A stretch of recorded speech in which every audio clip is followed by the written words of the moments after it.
Hey guys.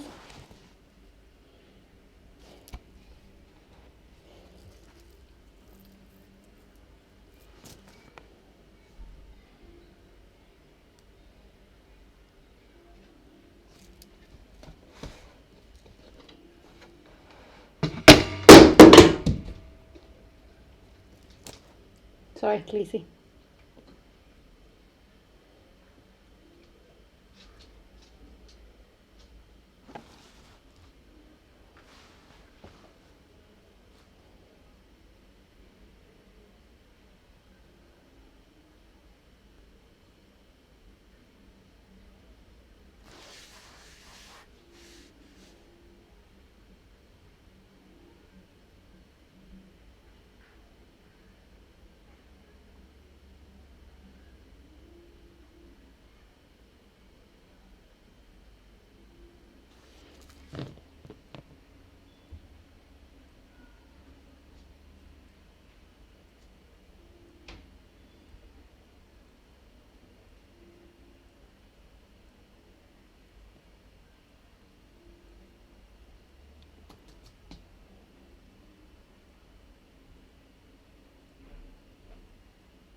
So hi guys, welcome to the live stream.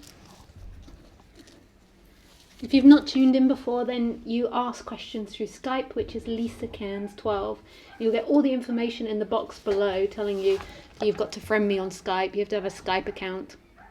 If you want to subscribe to my mailing list, which will give you updates of my blogs and it will also update you of events I'm doing, then go to my website, which is www.lisacairns.com. Oh, that's the wrong one. This one. www.lisacairns.com.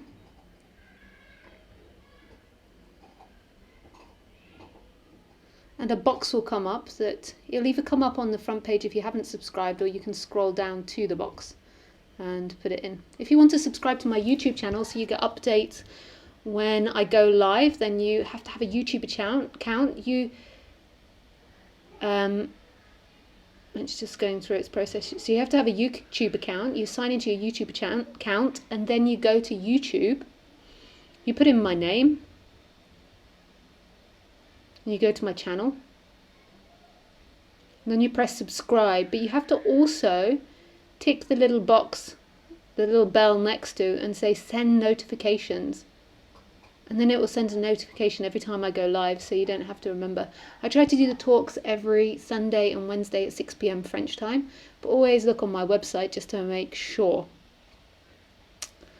Because sometimes I am traveling and doing talks and going to family events or something, because it's the weekend.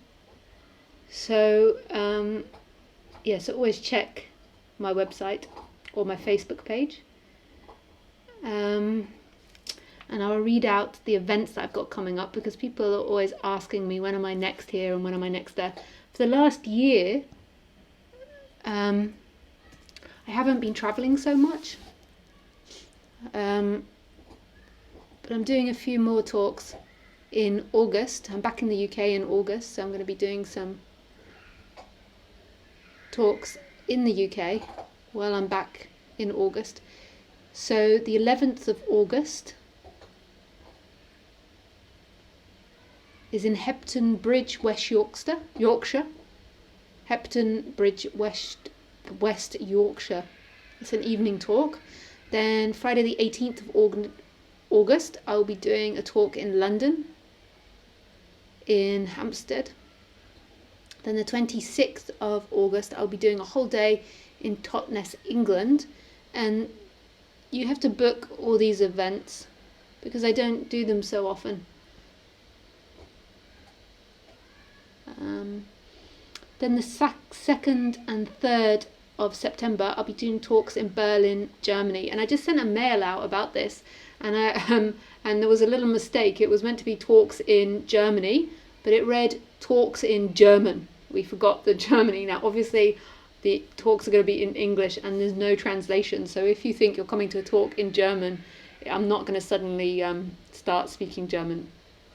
So that was a mistake on the mail out. And that mail out went out to a lot of people, so it was quite funny.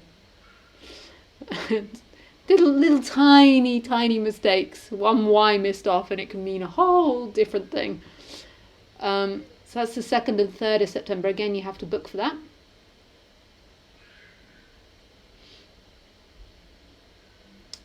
And then Friday the 29th of September, I'll be doing talks in Barcelona, Spain. And then at the weekend, I will be doing talks just outside of Barcelona. So they're two different venues. That's the 29th, 30th of September and the 1st of October. And then I'm doing a retreat in Spain, Cairns, which can either be 7 or 10 days. So you can even book to do 7 days or 10 days. And that's the 4th of November to the 13th of November.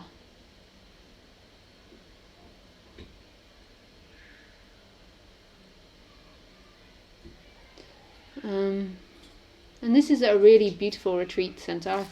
I love it there. I go there twice a year at the moment to do retreats. So make sure you book that one early, because it does book up.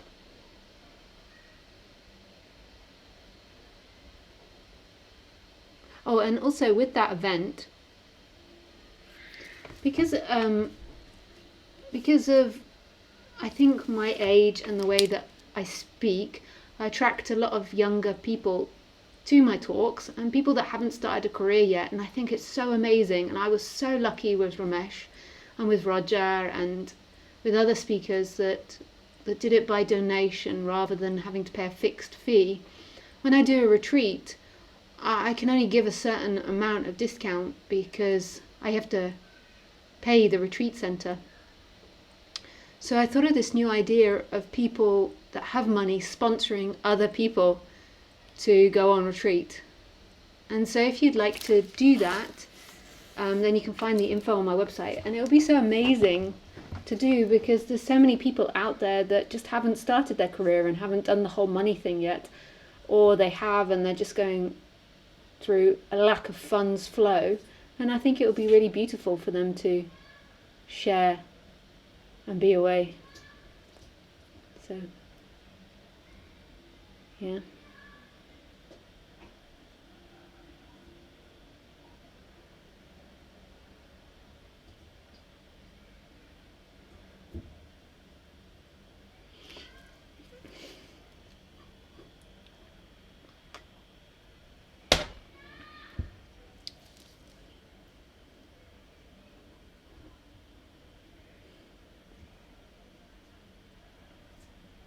And I try my best to keep my retreats really low priced, because it's a little bit, it's part of the reason why I do it on YouTube as well, is because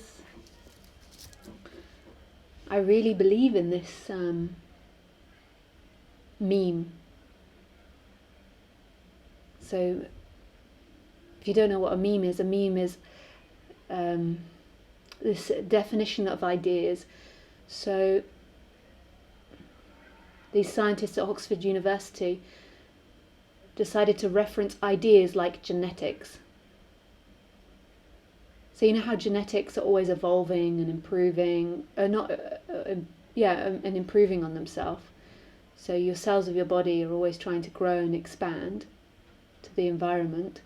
Well, they decided that was the same with ideas. So memes are like genes, but they're ideas, memes. And their theory is that, like a gene, an idea evolves. So like God is an idea, and it's evolved and it's evolved and it's evolved on itself. And computers are an idea, and they're evolved and evolved and evolved on themselves. And so I'm a big fan of the non-duality meme, and the more that I can get it to evolve and to go into human consciousness, I can't think how to finish that sentence. The more I can do that, the more happy I'll be. That's not true. The happier I'll be. That's not true. Just I'm happy to do that. I'm like, yeah. I just know it's freedom from my own experience. It's not something I've heard about or think that I'm going to get to, from my own experience. Whose experience, Lisa? How dare she say it? Does she not know there's nobody there? On that level, but then on the human level, from my own experience, I can say that a massive shift happened.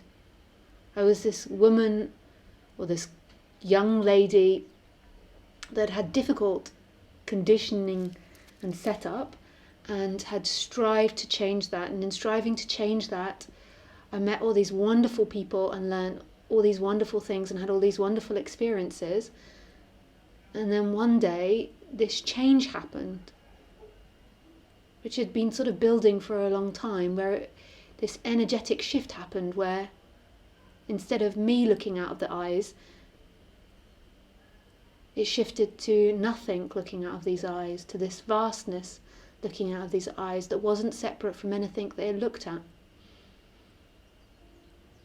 And it was really profound and beautiful. And it wasn't the end of the human improving themselves. And the human can always endlessly improve their brain, their conditioning. That's the nature of all things, is continuously expand. It's the nature of the universe to keep expanding and expanding and expanding, so the human can endlessly expand. And so my conditions, my way of being, my interactions are expanding and embracing non-duality more. And then one day they expand so much, maybe they just poof, and then everything disappears.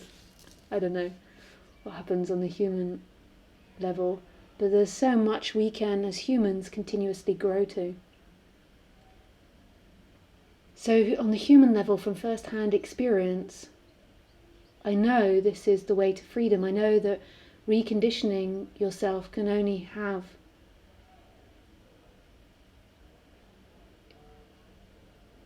a certain outcome. Look at reconditioning yourself isn't it, although most of us have to go through reconditioning because we've begun to get so many bizarre and negative ideas that we've become such heavy selves that all the energy is tied up in that. But that's not the freedom, that the freedom is so much bigger than the person.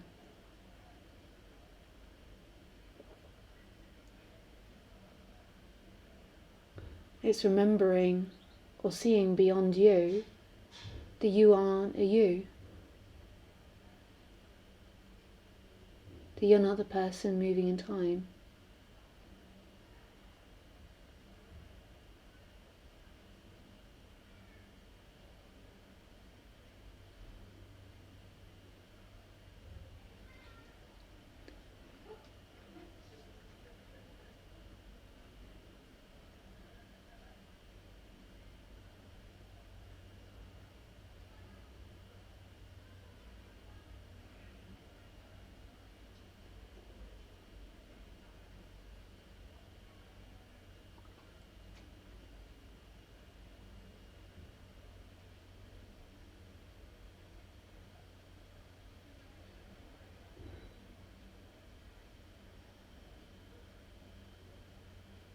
So just surrender to these talks in this moment, not to me, but to these talks. So you've got this person inside of you that's got its ideas, its resistance, where it wants to go, where it doesn't want to go. But just sink into the sounds. Sink into my eyes, to what's actually happening. It might sound that I'm giving prescription, but I cannot give prescription because there is no two people here.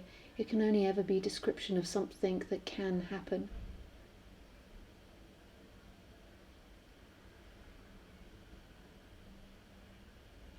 So you've got the bum on the seat, you've got the breeze on the skin, you've got my eyes, my voice, my big amounts of flesh showing.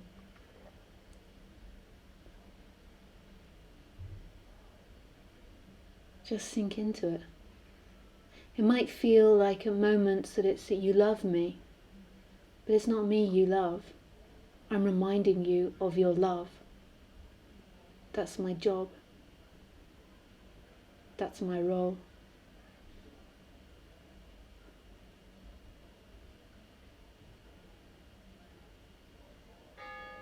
Just allow that to come up.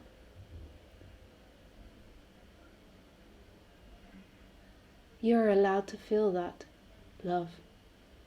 There's nothing to be afraid of.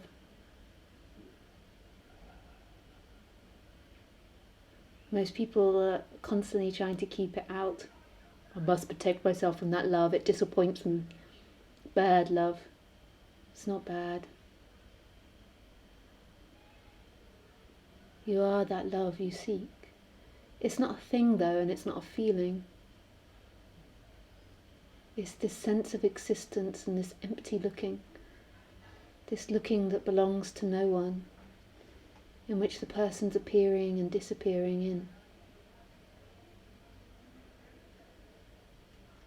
And that person that's appearing and disappearing in the empty looking and the sense of existence keeps coming in and saying it's in a thing, it's in this thing, in a thing, in a thing, in a thing. And it's not in a thing. It's not in any story. It's not in buying a huge house on the prairie, or looking a certain way, or behaving a certain way, or not being afraid, or being really brave.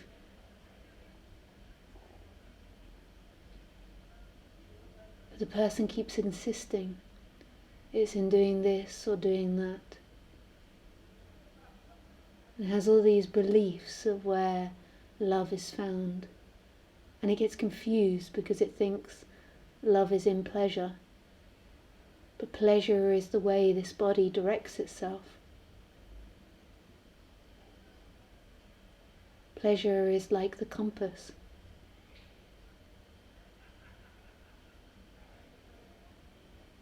And as a society, we're shamed of our pleasures. We're told we're not allowed to experience pleasures, that pleasures are selfish, that we have to struggle and strive and work hard for these pleasures. You can't just do what you want. You can't just do what you want.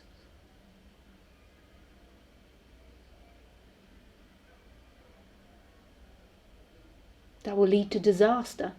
You'll die if you do what you want. We keep being indoctrinated into this idea that following pleasure is wrong. We begin to listen to non-duality, and again we think, following pleasure is wrong.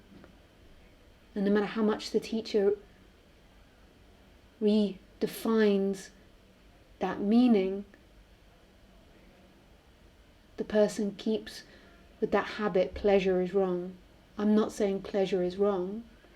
I'm saying you won't find completion in pleasure. That sense of rest doesn't come from a pleasure, but pleasure is the way the body orientates itself. And it's the flow. You're never going to get 100% pleasure. Pleasure and pain are best friends.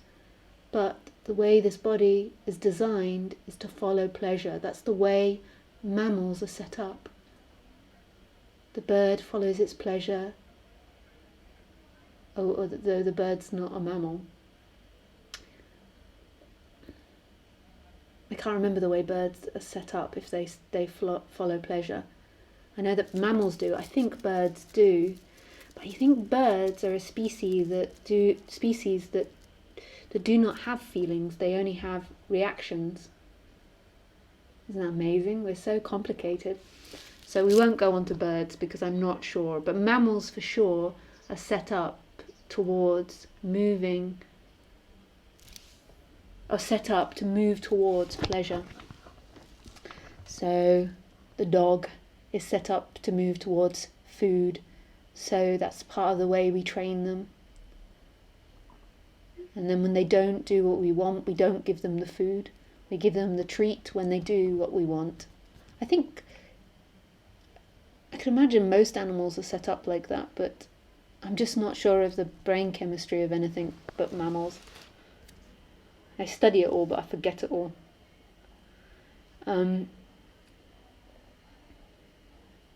So the bear moves towards berries, it moves towards the water, it moves towards fish, it moves towards breeding. So when it's thirsty, the sensation for water comes up.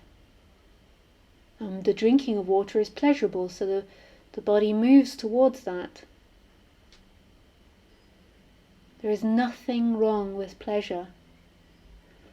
So a lot of speakers speak that on the human level you have to follow what you love. And what that means is follow the pleasure, because pleasure, it's not the pleasure is love, it's the small love. The big love is who you are, but pleasure is the small love. It feels good to move towards pleasure. But often we're so conditioned out of this, we've forgotten what our pleasures are, what we actually want. And what it actually feels like is a flow. The more you come back to it, is this natural flow, as if you're going down a river. Like the body just naturally orientates itself.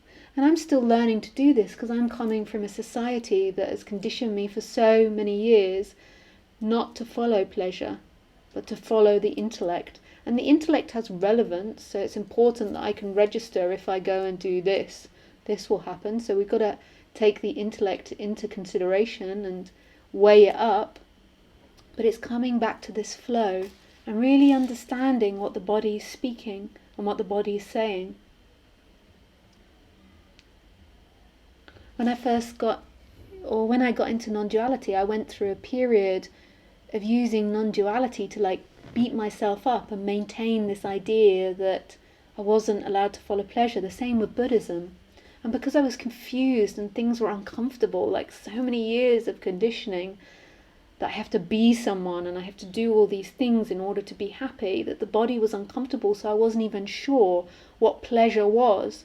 But I would use non-duality or Buddhism, and I would not listen to my music because I thought that was in some way bad for me, or that it was ego, or I would not eat the food I like because I thought it was ego or attachment. So it's not about not going towards pleasure, but it's this, the suffering is this person that's believing, when I get to this pleasure, I'm finally going to arrive. You're never going to arrive. Life is a series of movements. It's pleasurable, it's painful, it's pleasurable, it's painful, and you never get to arrive anywhere in the world of forms. Look around. What arrives? You don't arrive. It constantly is changing. So people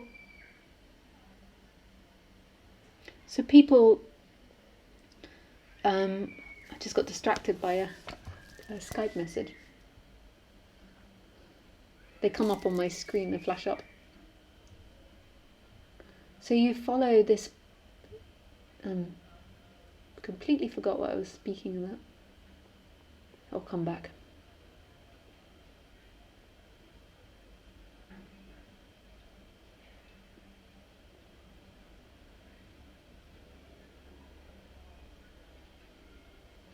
Yeah, so I used to use like non-duality or all these things to say I am not allowed things. But it's like what you've got to do on the human level is come back to your innocent wants, like a child's wants, and just act them out. And they might not seem enlightened or profound. Like your goal on the human level isn't to become enlightened. You've got to believe that human's not bad.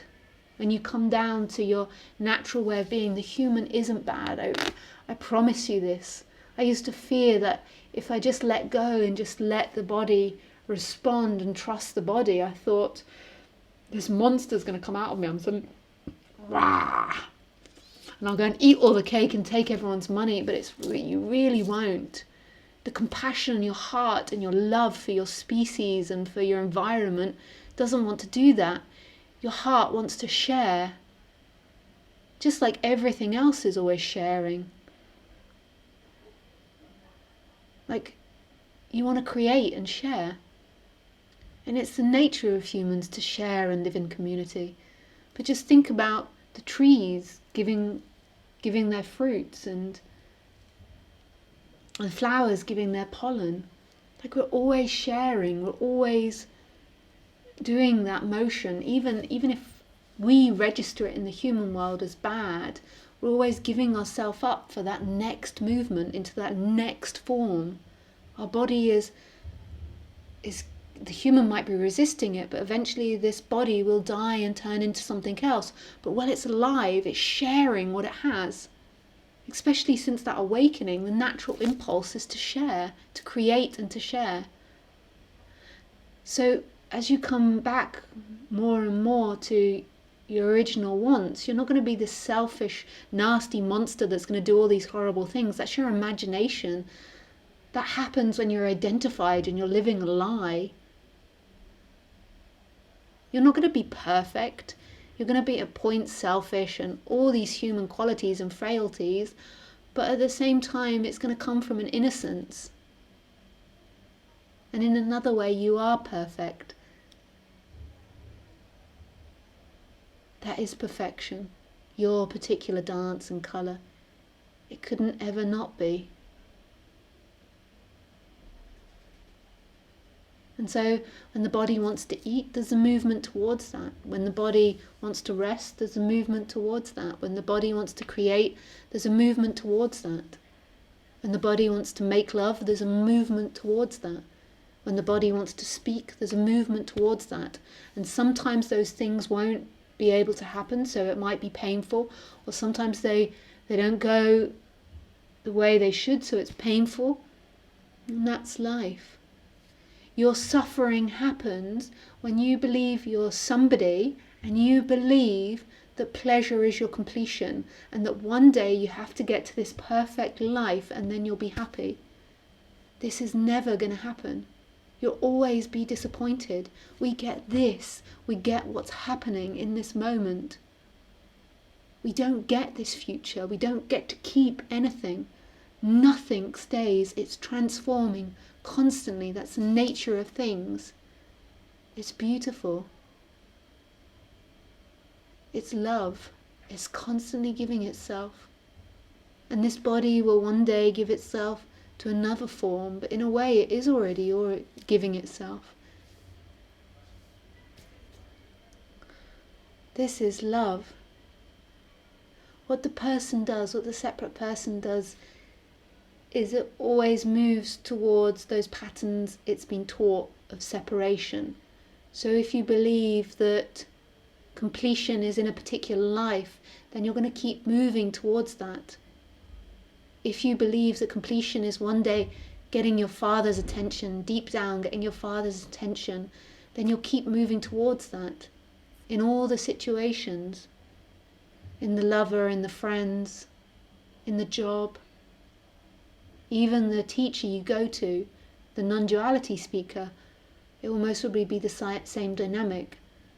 But the beautiful thing about non-duality is it's got an ability to see beyond that dynamic, whereas hunting for money or food hasn't got the ability to see beyond that dynamic.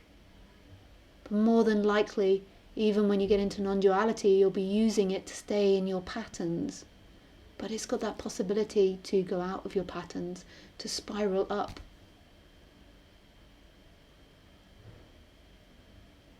Out of that, until there is no spiral.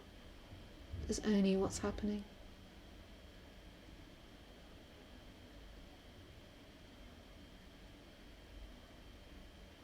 And everyone that listens, everyone that's hearing this, is welcome to this. Because it's yourself. It is who you are. It's the one that sees me now. It's the one that's experiencing all this. Not the person. The person is being experienced like I'm being experienced. And what I mean by a person is your thoughts, your feelings, the sensations, the ideas. But the experiencer isn't behind the person watching out. It is in all things simultaneously. That's... wow.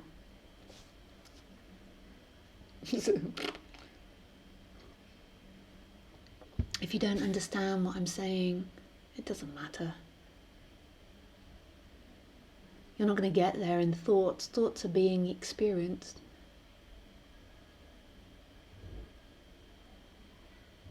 But yet it's here.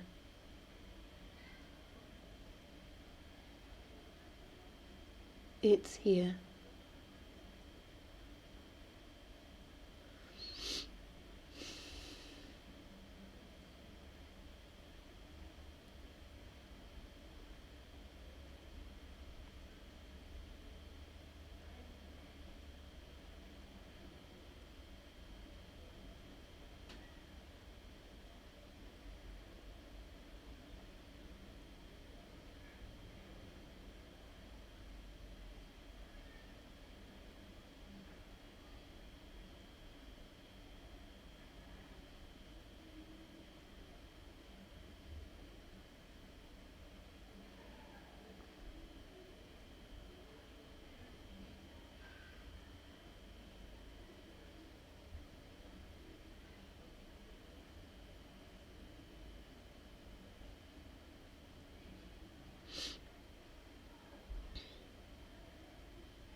Wow, there's so many questions. Hey everybody. Okay, so hi Lisa. Thank you very much for what you do for us. I prepared a question for today's live event. Could you please help to sort it out if you will find the question and my English acceptable? When I ask myself a question, who suffers or who is asking, there is no response and I'm not able to find one actually. This helps to cancel the feeling, and when all feelings are cancelled, there's only something basic left. Who is looking and hearing what happens outside as it is, without label it or feel anything about it. It looks like initial point or the source. Please help to clarify these things.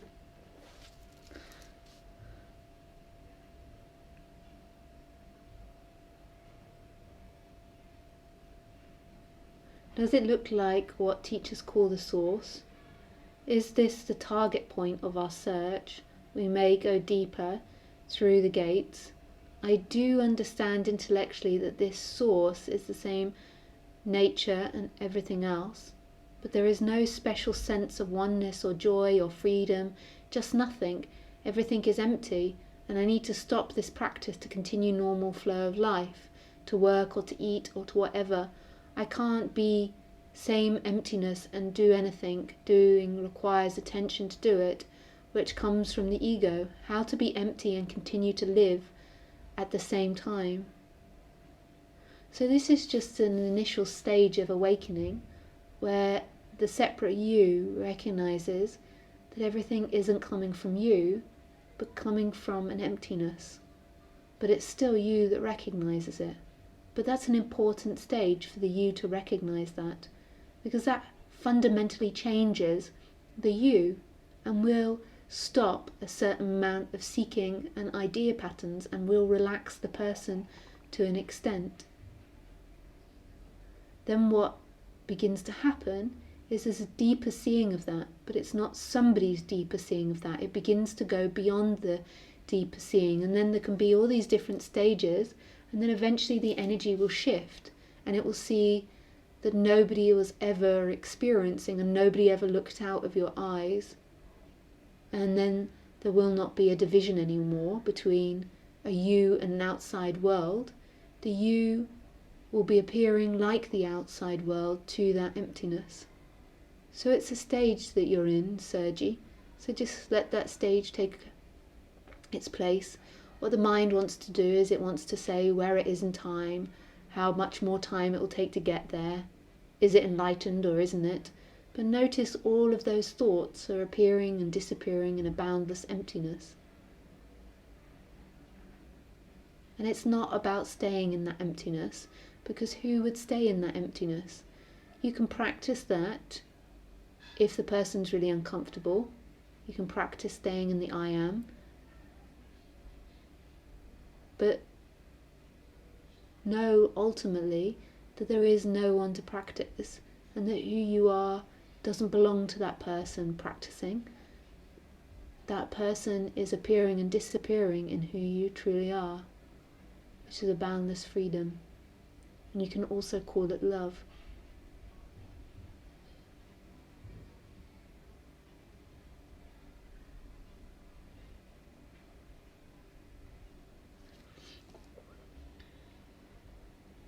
Hey Steve. Hi Harley. Hi Isabel. Hi Mark. Nice to see you in your blue orb ghost. Yeah, somebody told me that it's a mark in my lens that I need to get fixed. It could also be a ghost though. That would be better. That would be more cool. That a ghost appears or an energy orb appears. Poof, poof, poof, poof. I got the orb. Yeah.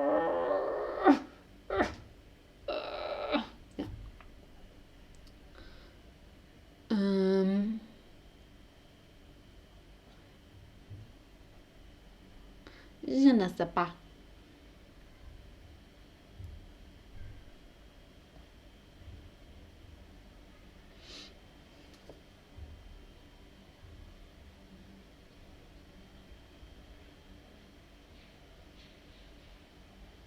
Hey Matisse, good to see you, and you.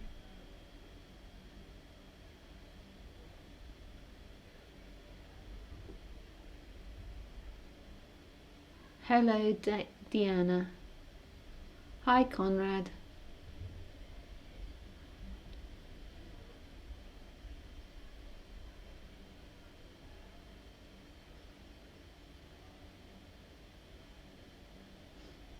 Hey Sam. I think I've just missed you.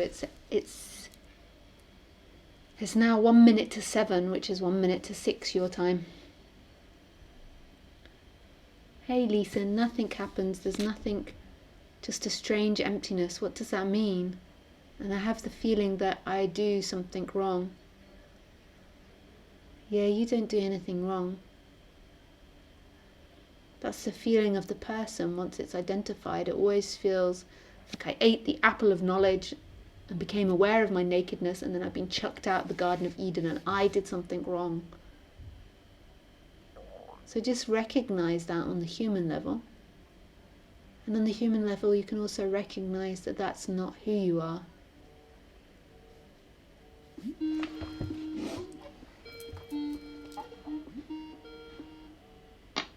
Hey Sam. Hey Lisa. Hang on a sec.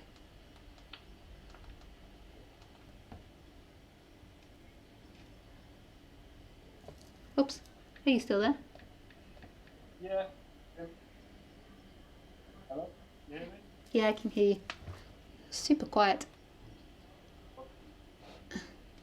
I'm going to have to not look at you. So I'm just going to turn my video off just because your volume's not so loud enough. So sorry. Right.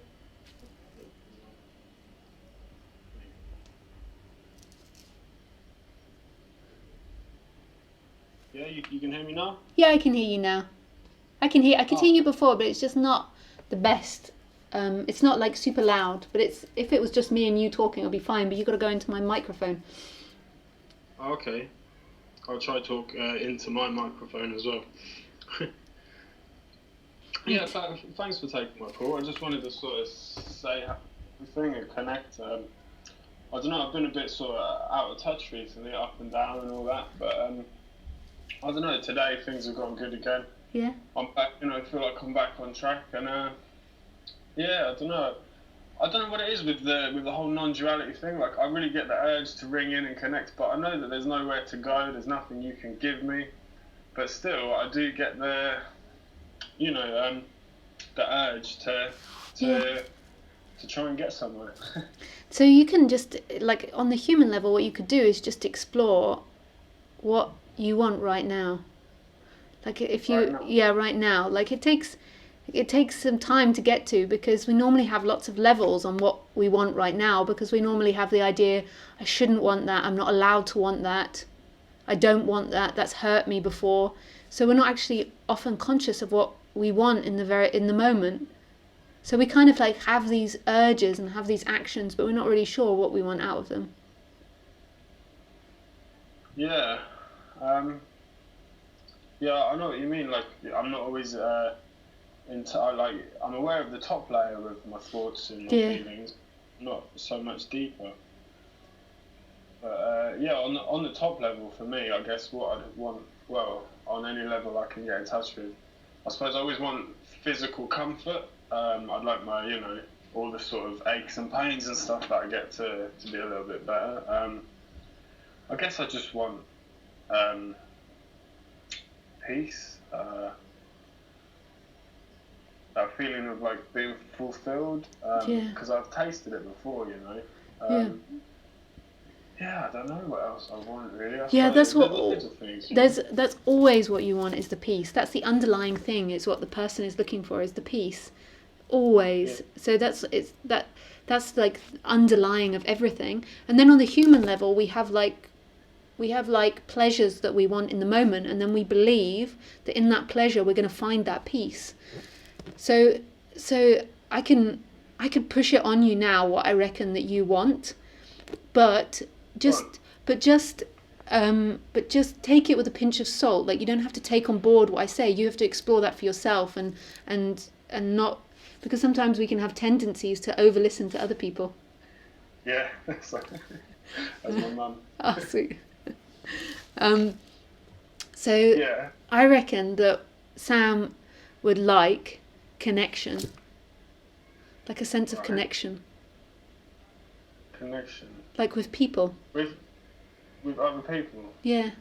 Yeah. I might be totally wrong and totally off, but I just have this sense, just like the sense of feeling like he's understood or feeling like he belongs. Yeah, I guess that's probably true, you know.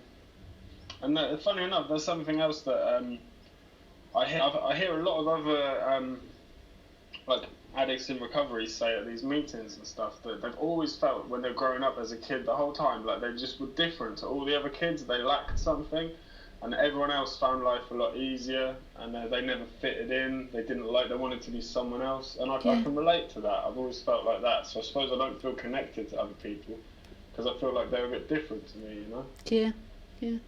And so then what happens is with the separate self, so there's nothing wrong with wanting to connect, and maybe your body will always have that movement with humans, but what the separate self does is the separate self believes that I'm going to find peace in that connection, and that's the suffering part, because then connecting becomes so important to you, because your underlying want is to find peace, is to find yourself, is to find that moment of rest.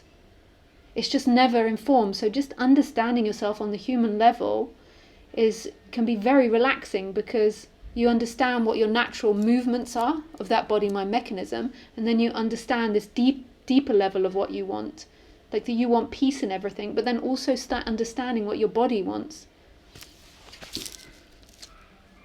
Sorry, I spoke too much. There's a lot to take in. I didn't really get it all. Yeah.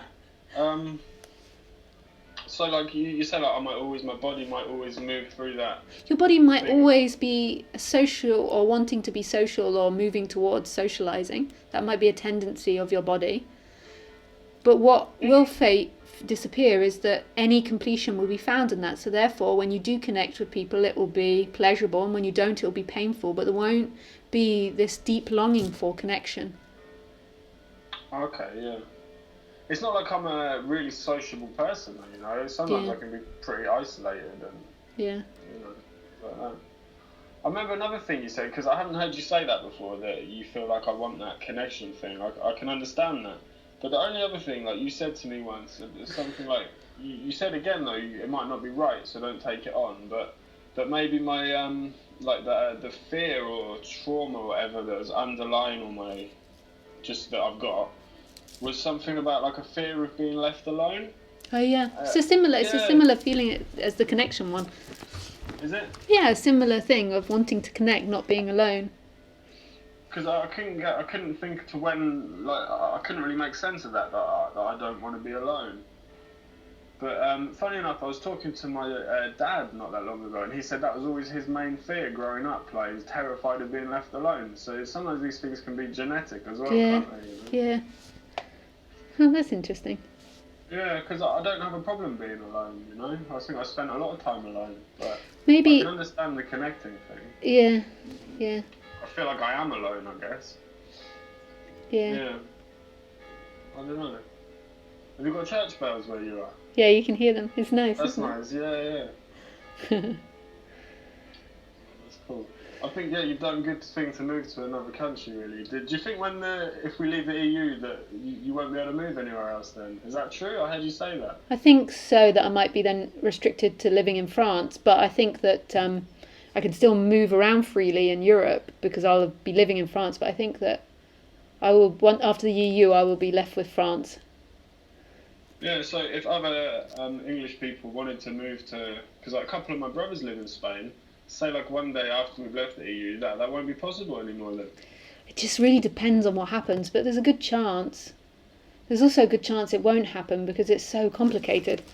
Like, we've been together Europe for so long, it's really complicated. I was following it for a while, but the last month I've decided not to follow it anymore because it's just, they just change their minds all the time, and like it's one day says this and then this and then this. So I just gave up listening. Yeah. We're going to see what's going to happen in 2 years' time or another year and a half. It's interesting. I kind of have a sense. after what happened with Labour getting a big seat in government, I kind of have a sense that not much is going to change.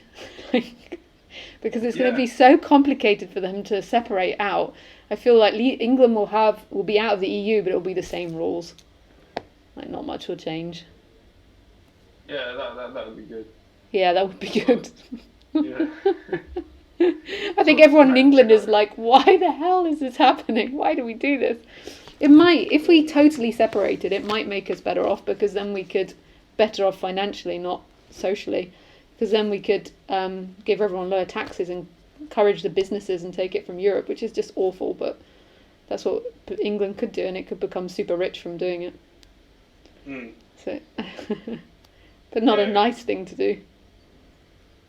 I noticed that you still talk like you're living in England, or it's still English. You still there's so many. Yeah, there's so many English people around here.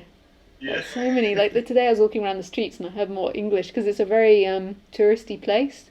So in the summertime, there's loads of like English people with summer houses, Dutch people. Yeah, nice.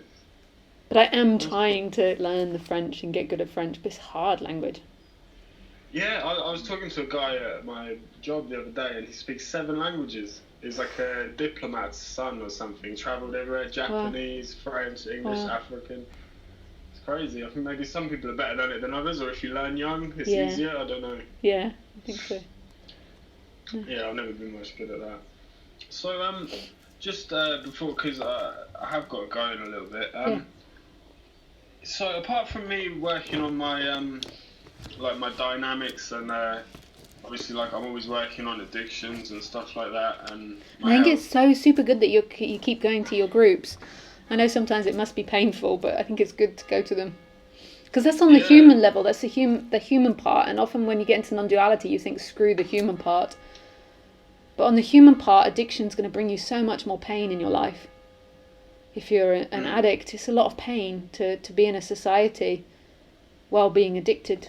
It's hard. Yeah, it is. Yeah, it's a big thing, isn't it? It's like... Yeah, and sometimes the addict mind can use non-duality to try to stay addict.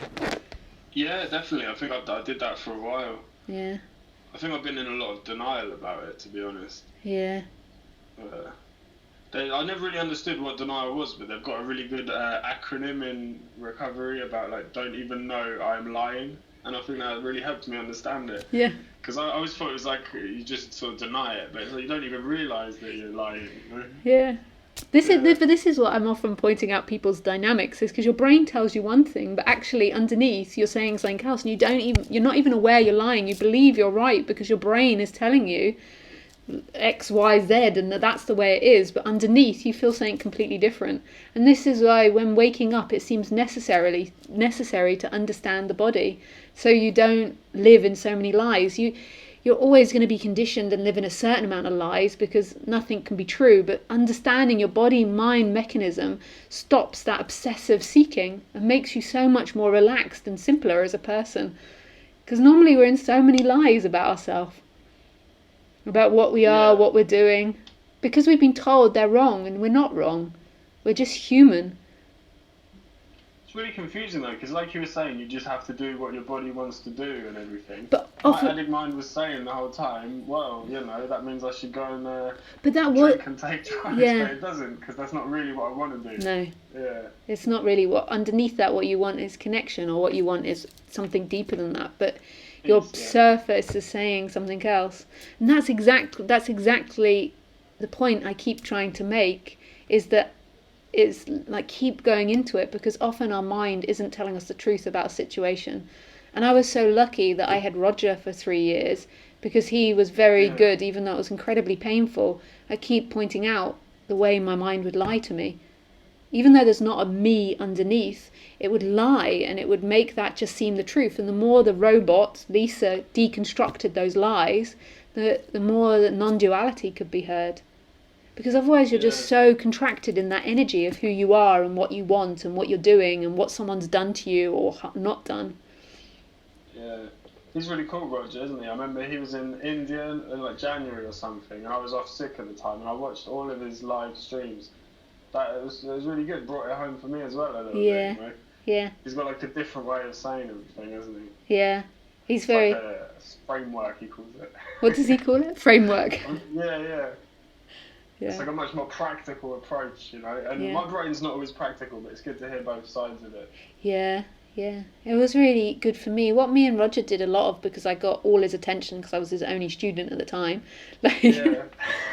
was he would do a lot of, like, he would talk like he does on the streams, but he would do a lot of, like, pointing out when I was lying to myself, which is painful. That's really painful, because you feel that you're right, and then somebody says, no, that's not true, you actually think something else, and your instant feeling to come up is to defend yourself or to reject what they say or to be angry with them, and you just want pleasure, so you don't want to hear it. You don't want to hear this painful thing that they're pointing out to you. And so it took willpower to stay with him, because I didn't have other students around that were like worshipping or anything. I had to just totally trust this process. It wasn't always the most pleasurable process, because I wanted to stay in the lies of myself. The person wants to stay in its loops. Yeah, it's really painful looking at your dynamics and that, isn't it? And that's something I didn't understand it before, but they say it a lot at my meetings and stuff. Like, it's when you actually put down, say if you've got a problem with drink or drugs, it's when you put that down, you then find out what's wrong with yourself, and that's true. You know, you still got all this shit underneath that you've then got to deal with. The reason you went there in the first place, you've then got to sort all that out, and it is. But when you sober up a bit and look at what's been going on for the last 10 years, in my case, it's pretty, you know, you can get depressed and, you know. Totally. It's difficult. Yeah. And that's why it's really good to have a community around you and to keep going to the meetings. Because if you just feel alone in that, then it can become overwhelming. Yeah, I haven't been for a little while, to be honest. I did like, when you first start going, they say do as much as you can to get the message. So I did like 30 meetings in 30 days. I was off work at the time, and it was really good. I was really involved. And then it's not like a instant cure, you know. And then I had some relapses and stuff like that, and I got really like disheartened and stopped going for a bit, and I'm to and fro. But I'm back on again today, and I'm going. And I think, to be fair, it's made a big improvement, because if I think about it, the last 10 years I've used drink or drugs pretty much every day of my life, with a couple of exceptions. But since I've been going to these meetings, I've had a lot of time without any of that. So it's definitely helping, even if it's not instant. You know? Yeah, and I mean, it can be instant. Like, you don't need to close your mind off to anything. But normally with these things, it takes time. Yeah, that's it. It's easy to get into a mess and hard to get out of it. That's what I found. Oh, well, nice to see you, Lisa. Have you got something to say? No, it was just sweet. I didn't expect you to say that. It's easy to get into the mess. It takes time to get out of it. I'm not laughing at you. It was just because it took... I wasn't expecting you to say that.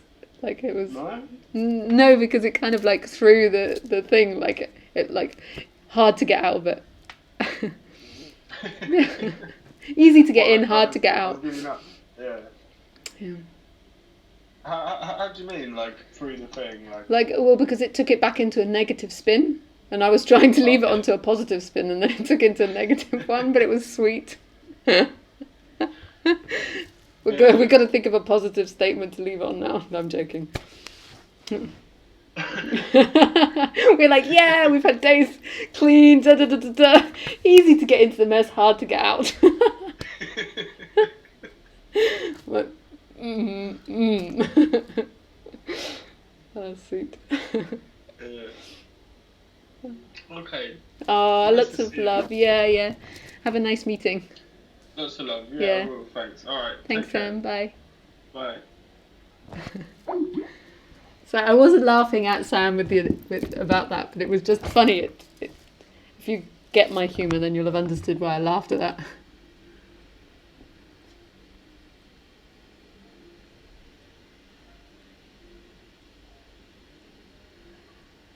Hi, Esbon. Thank you for keeping these talks twice a week. 3, fantastic. Oh, pleasure, Esbon. I got to stop sharing videos. I'm getting in trouble with YouTube, so I've got to keep it to just me. I have all these cool videos that I download and want to share with you guys, but then I get banned from YouTube and have to reload them. Asborn very kindly recorded my talk last week that got banned, but I managed to get it unbanned. Oh, lots of love, Nudge. Oh, look at Cutie. Hi, Ramona. Ooh, I want to come to Spain. Ooh, I need a sponsor.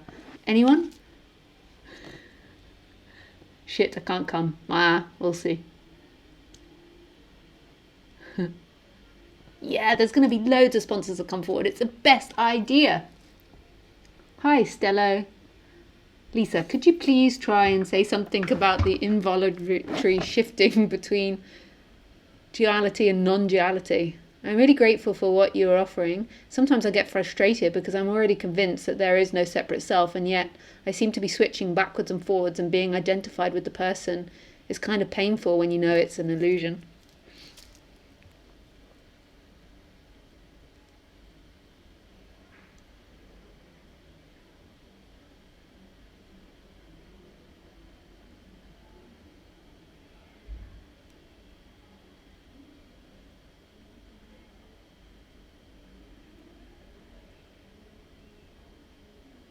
So are you aware that all of that is thoughts? You know how, like I was just talking to Sam about, you don't realise you're lying to yourself because yourself is telling you something else. So are you aware that all of that is thoughts? And that feels like a reality to you, and it's not a reality to you. There's not a reality in that. So what happens in non-duality is you just become more and more simple. There is like, your true self comes forward, and there is like a energy that goes into this moment, and then the person comes up when it's needed. The character is there, but it's no longer living in these dramas. So when I was with Roger and he used to point out the lies of my mind, one of the lies of my mind was that I'm always gonna suffer. You don't understand. I used to say to him what it's like to truly suffer. He never had the weight of suffering. And, the day that he really made me see that that's just a thought, that bears no relevance to what's happening. I was experiencing an uncomfortable sensation in my body. An uncomfortable dynamic was coming up. And then on the surface, I was going into a story that had no relevance to actually what was happening in my body. And I was encouraging that discomfort in my body. I was validating it by the thoughts I was telling. So when you feel uncomfortable, Stello, that thought comes up to validate your feeling, to validate your story. And maybe you used that same story with a girlfriend in the past. I presume you're a man, Stello. We don't have the name Stello in English, so I'm unsure of its gender. I hope, Stello, you are a gentleman. I presume you are. You most probably had the same story going with a woman, with a girlfriend, or with a boyfriend. I don't mean to be judgmental there. Whatever it is. So you have this story of having them and not having them. You're frustrated because you feel like you have them, or you feel like you're in love and then you don't. It's just the same dynamic, the same thought processes. And you feel it's got relevance because you feel that it's about this subject. This is what they talk about, the flip-flopping. It's just a story. So the story comes up, and just go into the feeling, man. Just go into the feeling. Okay, I feel freaking uncomfortable now. And my mind is telling me all this beautiful, juicy stuff that's got no actual freaking relevance to what's happening.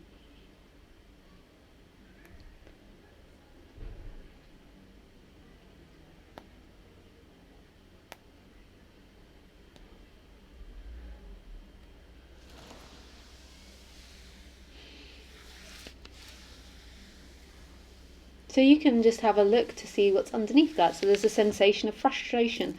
And there it is. Frustrated. I can be frustrated sometimes. And there it is. Frustration arises. The separate person is like, I don't want frustration.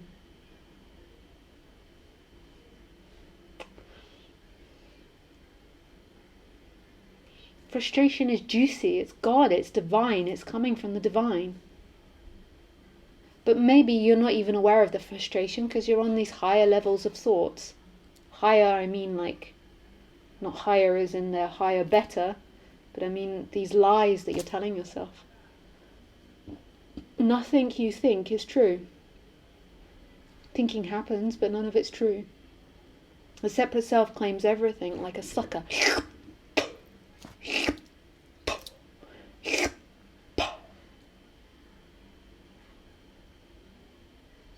So it claims this process.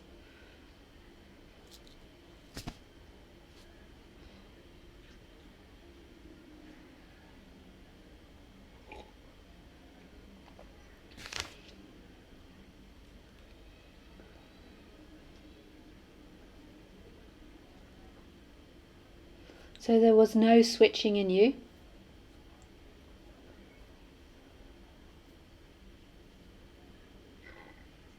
You're missing my point.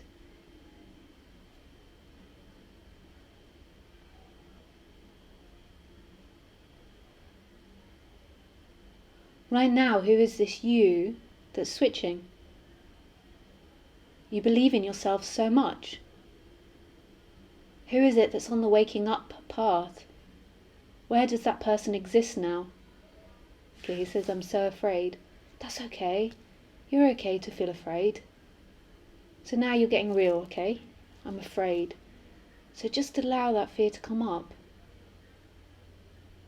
Like imagine finding a bird that's fallen out of the nest, that's afraid and alone and shaking and scared on the side of the road. So now you've got to that point where you feel afraid. So just allow that fear to be there. It's okay to be afraid. It's painful. This is after years and years of trying your best to deny any fear, to deny being afraid. So it's overwhelming, so just allow it to be there. Give yourself space to feel that fear. It's okay. That fear is actually embraced by life, by who you truly are. So on the human level, the best thing you can do as a human, as the separate self that believes that it exists, is just welcome in that fear. Open all doors to that fear. So that's more real. I feel afraid. That's more real than the story that you told me. I feel afraid. That's really genuine and sweet to say that. And I mean sweet, not as in it's sweet that you feel that, but sweet is innocent.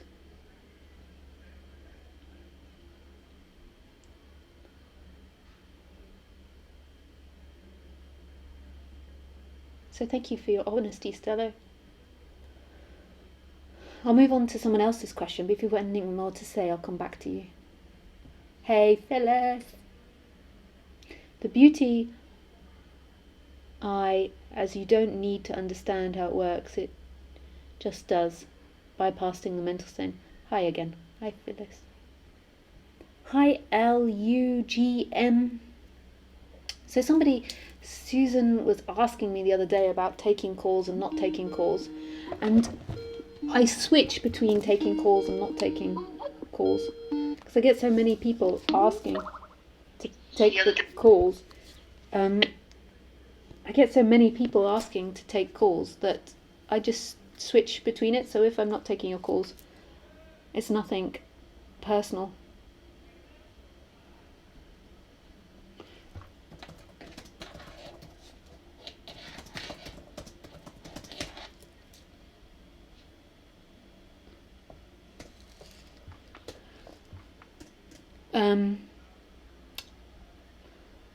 I just get so many people.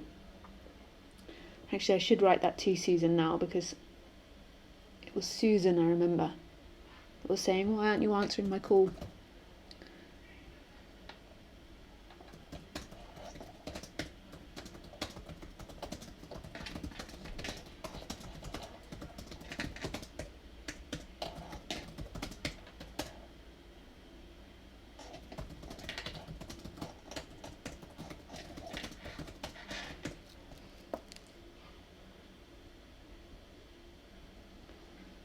Hi Lisa, Lou here.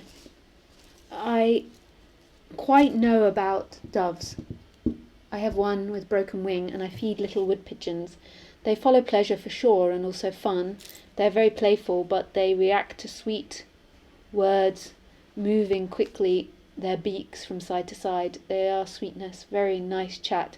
Do you know Paul Hederman? He is very good for those topics of addiction and non-duality. Yeah, I've already recommended that to him. I would recommend him to people who have addiction issues. Anyways, he says that the biggest addiction is self. Actually, he calls it selfing activity.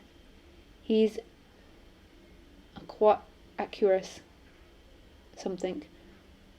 Aquarius, also air sign like you and like most YouTubers. Really?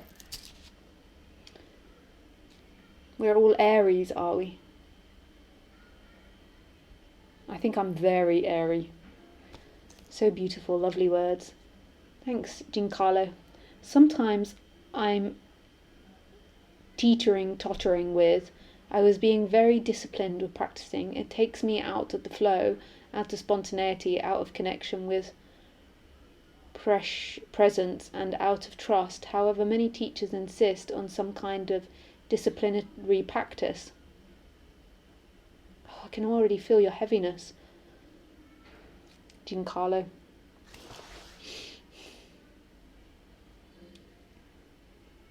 Like your want to control. So just allow that feeling of wanting to control to come up.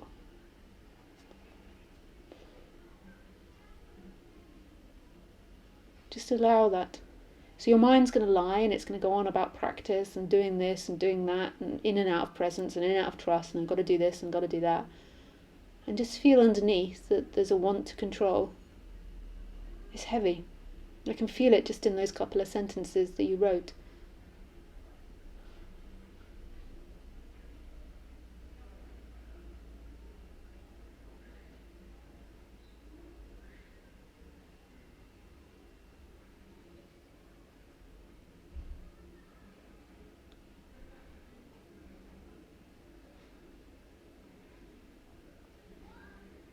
Just sit with it.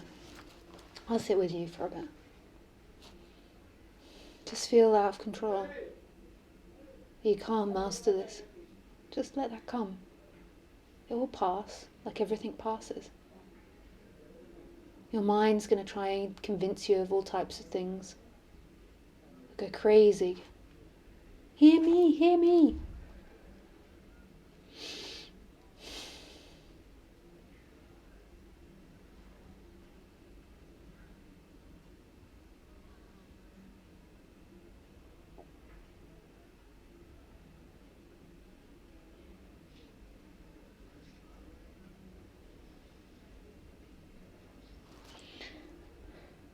Okay, hey Jason.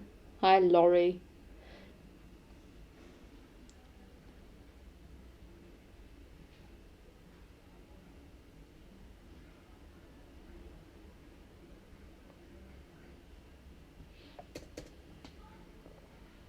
Hi Carmel, hi Felix. Quick question, will any of your up and coming half-day talks be available to view? Love and gratitude as always, Carmilla and Felix. No, I doubt it. When I do things in person, I like to give people the freedom to express what they want without it being recorded. I used to do it more, but then I realised that people want to come and express themselves without being recorded.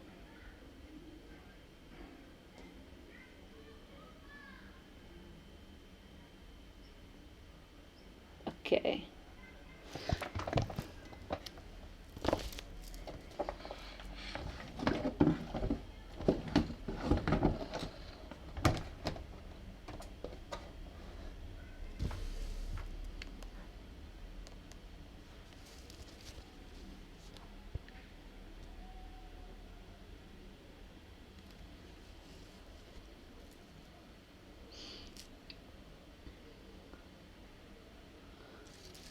Hi Lisa, can you please comment on what it was like for you when you became enlightened, realised your enlightenment? What were the circumstances? What did it feel like? Thanks. Megan. It felt like I was falling out of my eyes. Like my I am and my looking, my essence, it felt like it was falling out of my eyes. Like it just grew so big. I felt like I was in here, and then it just went poof into everything. It felt like an expansion. And it came from me being incredibly brave and not following everything I've been told I should follow, but following my passion, which was non-duality at the time. And prior to that was, I was a theatre playwright, and everyone had told me these were things I couldn't do. I was dyslexic. So it came from really being very brave for many years, the whole of my 20s, pushing myself to my limits, constantly pushing and pushing and pushing to my edges, the edges of what defined me. It was incredibly scary. I never knew where I was going. I didn't know what the end point would be. And my personality is still like that. I still do it in the personality form. I'm still pushing Lisa, the character, to expand and to grow and to learn new things. But this shift is always there. Like that shift of being Lisa to not being Lisa.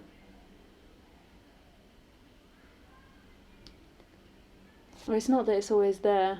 That's a really hard point to talk about. It's like, I don't like saying that it's always there. That I don't, there was just a profound shift, and then after that, this all becomes indescribable.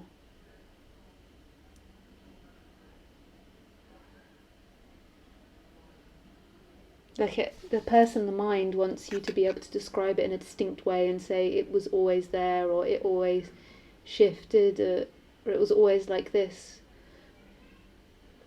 But then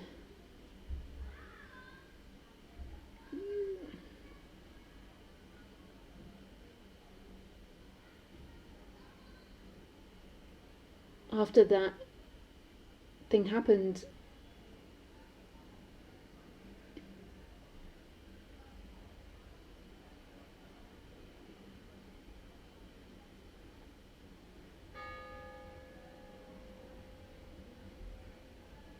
I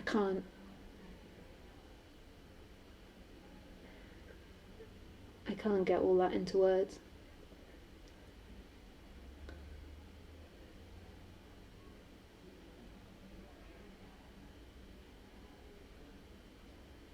Let me try my best.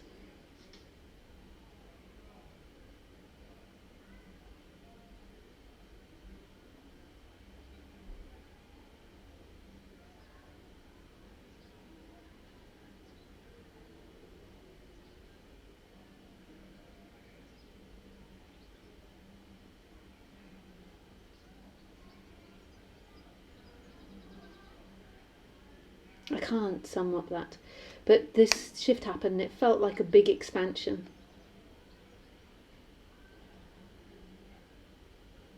And then after that I'm left wordless.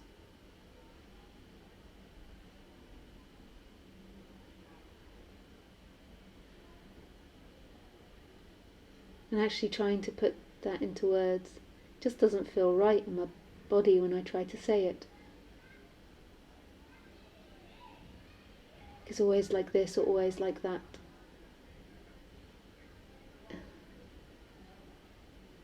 Because my experience now is this vast whole and this expansion. So this vast whole and then this expansion, and then in that there's this character arising and disappearing, this Lisa character that comes and goes. And this Lisa character is what you can talk about. So that vast whole, that full stopness, you can't talk about.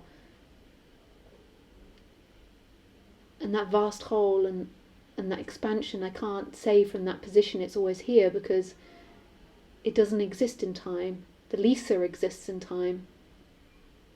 So I can't express that part to you, because that part is nothing's happening. That part is non-expressible. And I know this seems so hard to comprehend. Until you've had these big awakenings, you can't know what I'm talking about. But if you have, then you'll appreciate me trying to get this into words. And then the Lisa character comes and goes and says that it's always there or not always there, and that's irrelevant, because that's in the Lisa character. And the Lisa character tries to look in time for if it's been there the whole time, and she shouldn't even be looking in that world, because it doesn't belong to her. In that world, it's all about hunting and gathering and survival. Like, Lisa is interested in survival, and interested in being Lisa, and interested in fulfilling Lisa's pleasures and pains. She can't talk about whether she always experiences it, because that's not that world. So in the memory, in the Lisa world, there cannot be a looking to see in that Lisa world if there's always enlightenment, or if there's always this or always that. So you hear some teachers say, yes, it's always like this now, or some that won't answer it, because you can't. You're mixing up two different worlds. Once that world's been expressed, and that expansion's happening, then it can't always be here, because, and it can't live in that world of what we say is always being here, or I've experienced that for the last 7 years, or Lisa is always awake, because it's not the same worlds. Lisa isn't enlightened, and so if you ask Lisa in her world, she can't express that sort of thing to you. She can say, well, it seems like it's here all the time, but that's an inaccuracy, and that feels like a lie to her, because she can't say it in her world. And she wouldn't be able to tell if it is or isn't, or if or the identity is coming or not coming, because she can't do that. So, like, I had a friend who was really into Tony Parsons, and in Tony Parsons' world, or in the Neo-Advaita, not just Tony Parsons, but in this more Neo-Advaita, it's like the self is gone, and that self doesn't exist anymore. And yeah, maybe they could be above my realization, that's what they would say, but to me that doesn't make sense. From here, that doesn't make sense, to claim that it is here or isn't here. Neither seems like it can be claimed. There is this clear seeing, but the clear seeing is clear seeing and doesn't move in time. That clear seeing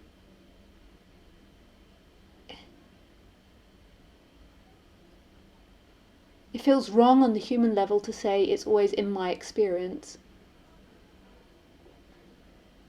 So to say it is or isn't kind of feel very similar in the human world. I tried both on after the awakening. Like, it is always in my experience, it isn't always in my experience, and neither felt right, neither fitted. To the mind, that sounds bad, that sounds like, oh, she doesn't know what she's talking about, but maybe the fact that I can't describe it is the most profound thing.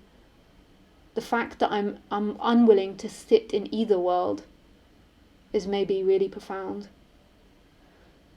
Because if you think about it,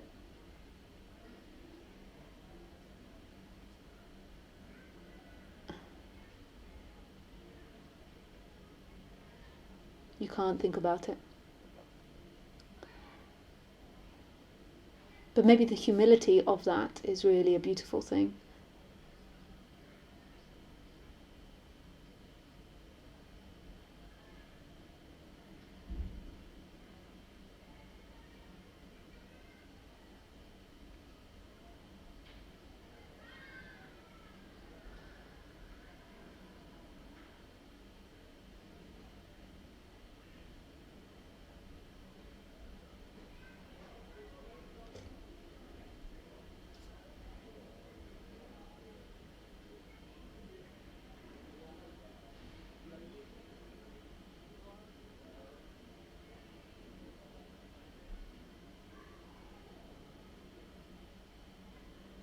When I first started talking about this and first started teaching, I had people that I knew that were teachers or students that came, and they put so much pressure on me to define it.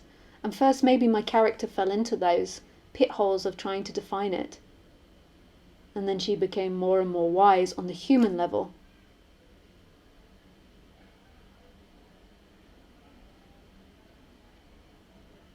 That this character, the character is always evolving on the human level.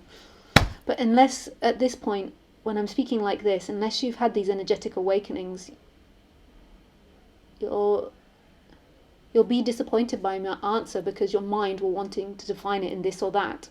When you've had these energetic awakenings, then you begin to see that it's not definable in that, and you begin to understand why I begin to get so unclear when it gets down to these details, because you can't be.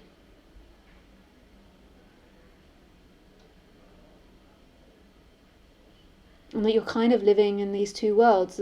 It's like this boundless freedom, and that's who you are, and then there's this character which is being experienced through, and it's like this character is speaking, but from here it doesn't feel like this character is speaking. There is just speaking happening, but to you it all seems like a character.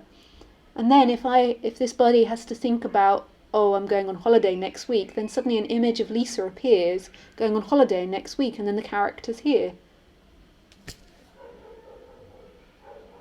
And then it's like, then I have to imagine if I've been this way for 7 years, or the experience that I've had for 7 years, and then you imagine the character and what this character's had for 7 years, and it's impossible.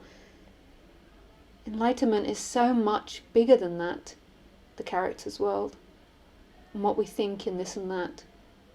It's this pure seeing right now. It's this pure experiencing right now. Enlightenment isn't about defining yourself as enlightened or not enlightened, as this or that. That's all in the human world for our practicalities of speaking. But that doesn't define this instant, that doesn't define this boundless energy that is here. Wow, it's so beautiful.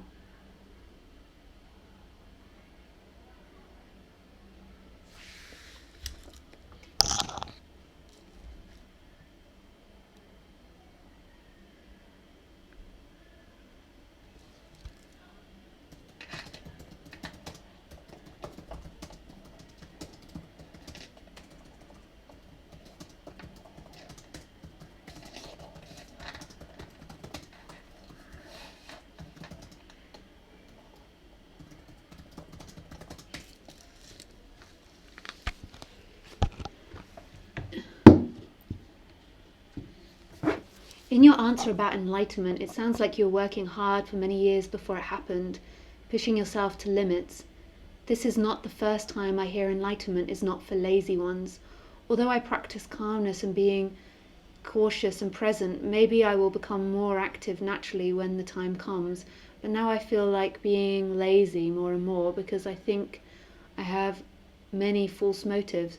So I convince myself that it's better to just be calm and happy than to engage in activities chasing false motives.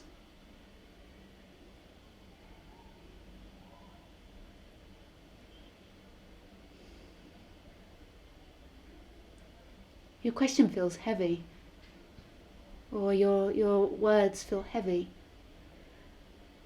So maybe just recognize what's happening in you right now. Like, you can ask yourself the question, what do you want from me? Like, honestly, what do you want from expressing that? So just see. So your mind has this surface level, well, I want an answer to this, I want to know this or that. But just see if you can follow it back and back and back and back. Eventually, if you keep following it back, you'll get to no place. But you'll get to really this very subtlety of expressing. And you'll notice at some point what you want. Ultimately, what you want is freedom, but then on the human level, you're going to have a want as well. What the human wants.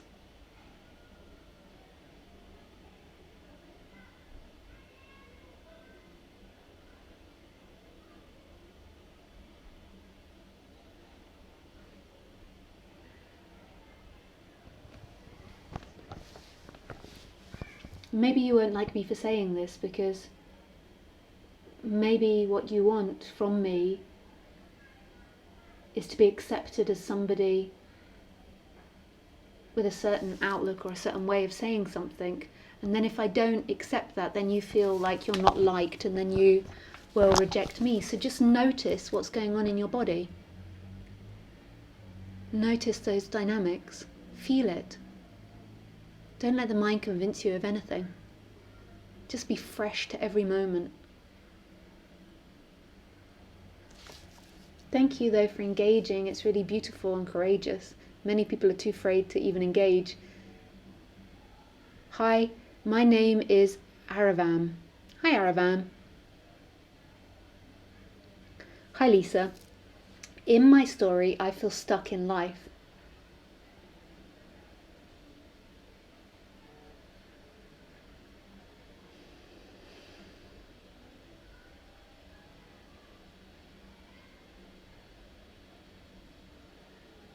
That's quite a first statement, isn't it?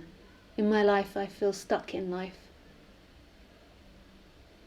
I was so blessed to meet Roger because he wouldn't let me away with any shite. I feel stuck in life. So that's your opinion of yourself. That you are someone that's stuck.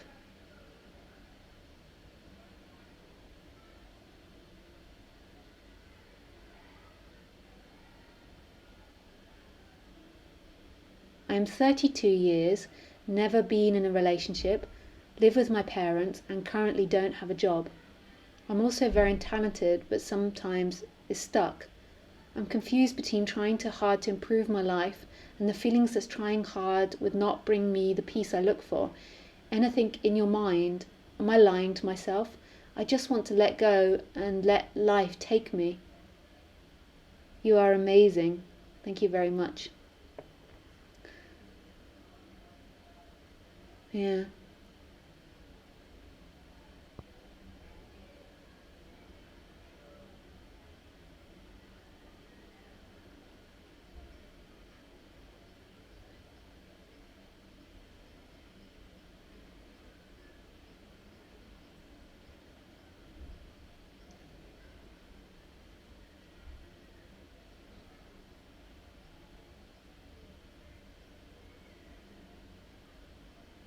So basically there's a thought process going on in your body that's repeating being stuck, so it's giving you the experience in life of being stuck. So just, you could do some Byron Katie work, just become more aware of what's going on in your thought processes. Your life will be a reflection of your mentality.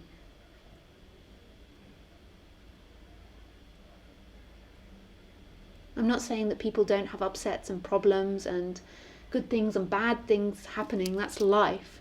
But generally, if you have the feeling of being stuck, then you won't have the feeling to go out and try new things because you'll feel stuck. So therefore, your life will keep feeling stuck. You know, somebody could do the same thing every day and live with their parents, but not feel stuck and not write that message to me. They might be totally in love, and their reality might be the simplicity of being.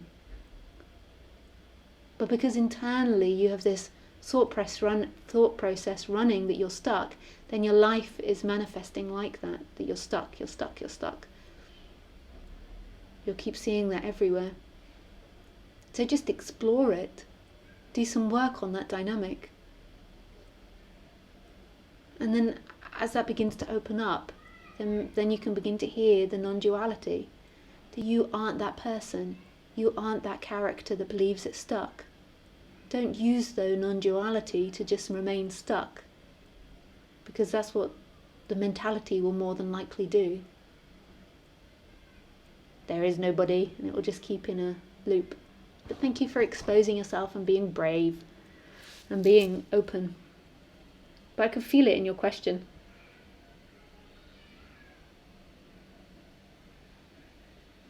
Hi Lisa, I don't really get the distinction between waking up and working on conditioning. Working on conditioning is something that's happening in the dream.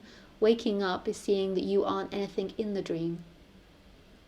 Often though, working on the conditioning needs to happen prior to that expansion, because otherwise the energy is too condensed and too stuck in the person, and the person is just obsessed with itself. So there needs to be a relaxing of that and a calming down, evening out of that, and then that energy can see that energy come forward, or swaps, that you aren't the person, you are this boundless freedom. Conditioning is how the body is set up by genes and the rules of society and family, etc. And you and other speakers say that working on conditioning will not bring you enlightenment, but believing in your thoughts and taking your stories seriously and believing that you show the truth, isn't that a conditioning as well? Yeah, but I just answered your question. Notice that also the mind stays in confusion, because that's a conditioned thing as well. But just keep listening to my talk and it'll become more and more clear if you're confused. Or if your conditioning is that you want to stay in confusion, then you'll keep being confused by my talks. Don't worry, everybody. You can't escape who you truly are, because who you truly are is everything. So even though all these people have these questions and feel stuck and feel all these things, ultimately you can't go anywhere, you can't leave home, you can't lose anything, because the experiencer is who you truly are, and that experiencer isn't a limitation. The experiencer is this boundless freedom.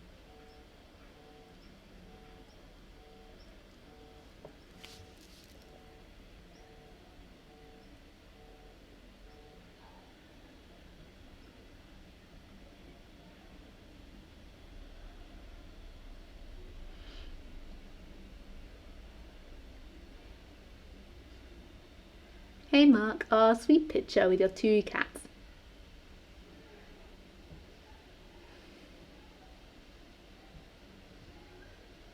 Hi Lisa, how are you today? Jose, I'm good, thank you. You look like it's hot there. Actually, it's not so hot. It's not as hot as it has been. But prior to doing this talk, I went out for a walk with Khaleesi, so I got quite steamy. Oh, and I was also so lucky to meet Ramesh. Lovely. What you are describing happened, and it stayed for quite a number of years, yet it faded through a history of demanding life. The one thing I know is that the person seeking will never get it. Of course, this one person feels panicked, as it also laughs at the mentioning of it. Yeah. Until you've had these energetic awakenings, you can't understand when I begin to talk about that sort of stuff, because life is this and that. And then when you have the energetic awakening, you're like, I really can't know anything. You really begin to understand why it's so incredibly hard for me to put it into words. But one thing it requires, or one thing that seems to happen in the body-mind, in the character or in the expression, is trying its best to be as genuine as it can, even though it's hard. Because sometimes you're not aware of things, or sometimes it's just so impossible to say it. It doesn't matter to me if neo-Vytas are above or whatever. From here, my compass,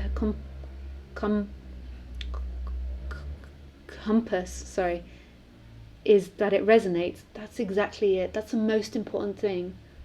It doesn't matter who's right or who's wrong, or who's above or who's got more. It's what resonates. And who knows, they could be above or they could be below, or maybe none of that matters. And whatever is what happens to Lisa and Barley, your silence is very real and powerful energy, huge, fills the entire room and makes me enter in full silence and love. That's beautiful, and that's the most important part. That really is. So that's the important part. Because that's when you stop having belief in someone and belief in a guru, is that you begin to hear your own silence. Because if you believe in a guru, or if you believe in a teaching, you'll always be let down by it, because it's something moving in time, that silence is timeless, and that silence doesn't belong to me or you, it is. Thanks, Yun.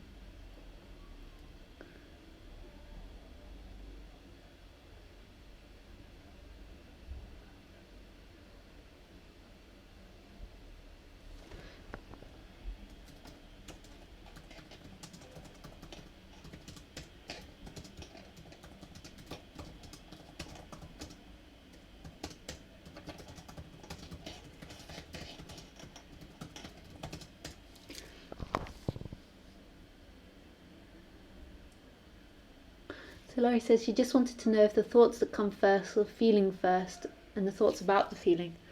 I don't know.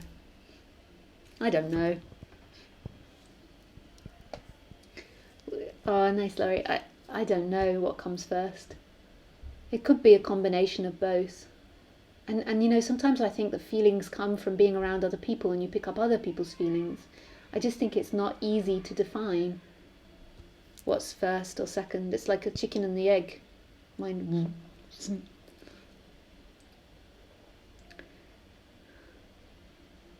Hi Lisa. It is the fifth time in 24 hours that I hear a message about surrender. Could you talk more about it? I don't know what the question is. It sounds stupid to ask how to surrender, but hopefully you talking about this would make more clear sense. Thank you. Hey, Amelia. So you can't surrender, but there is a surrendering that happens. Which is happening, Amelia? It happens. You just begin to stop fighting and lying to yourself. And then this surrender happens. And as this surrender happens, the person becomes more relaxed, and then this non-duality begins to seep through the gaps in the person. But that person doesn't surrender because the separate person is designed to always seek. But it's like it gets chipped away, this message, and the seeking chips itself away, almost like it eats itself. So surrender is happening. Surrender is a byproduct of listening to these talks, of the investigation. But it's not yours, just like there is nothing that's yours. Thanks, Amelia. Thanks, Lisa. Thanks, Giancarlo. I love you.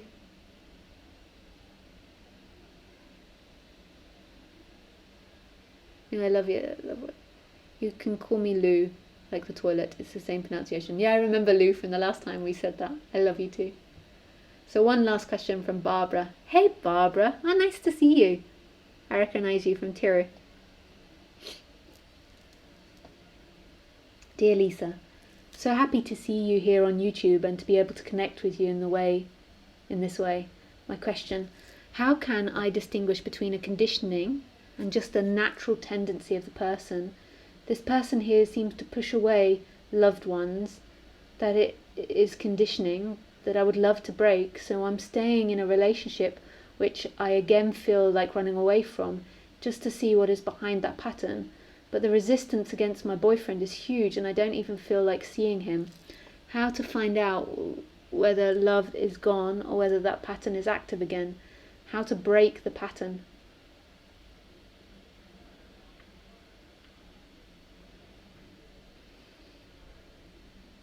It's through continued investigation into what's real now.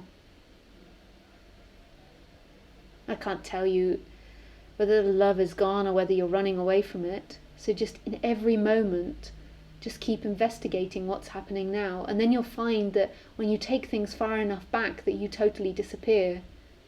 Normally what we're trying to do in the mental level is trying to look at ourselves in this relationship in time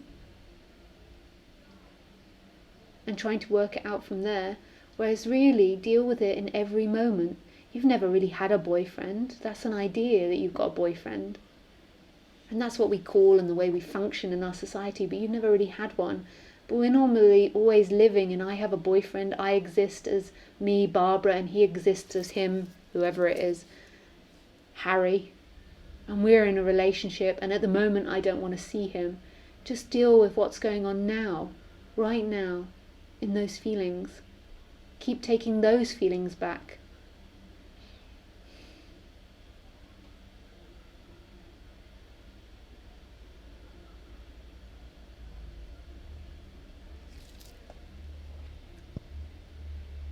Hi Talia. Thanks Laurie. You're both enjoying it?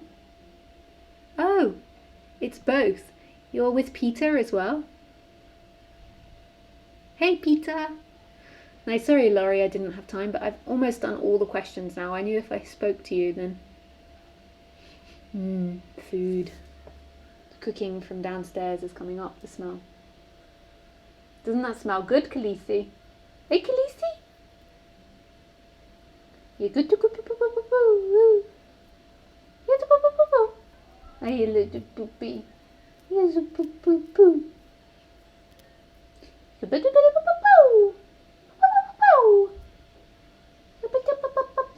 Oh my goodness, you're coming.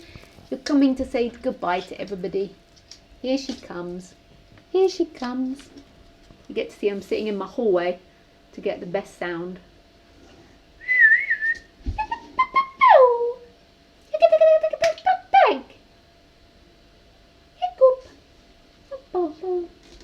Hello, sweetie.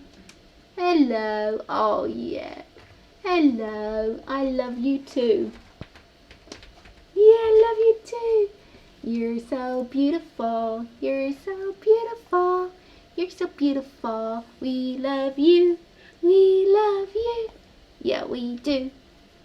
Tick tick tick tick tick tick tick. Tick tick tick tick tick tick tick. Yeah, we love Easy. She is the most beautiful dog in the universe. Yes, she is.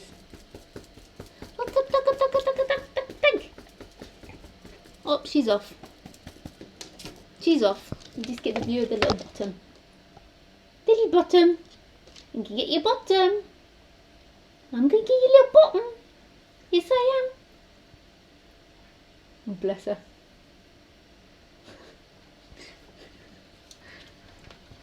Oh, she's so adorable. Okay, guys. I think that's just about all. Just see if there's any more questions. No, it's Phoebe. She loves you too and has been watching you as long as I have. She's with me till the 26th from Florida. Hey, Phoebe. Nice.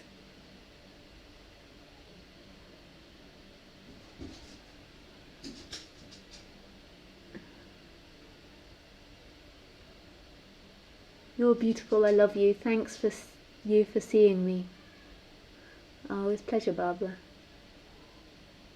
Ah, not tonight, open eye, hun. Not tonight. Okay, guys. Thank you very much. I love you. Bye.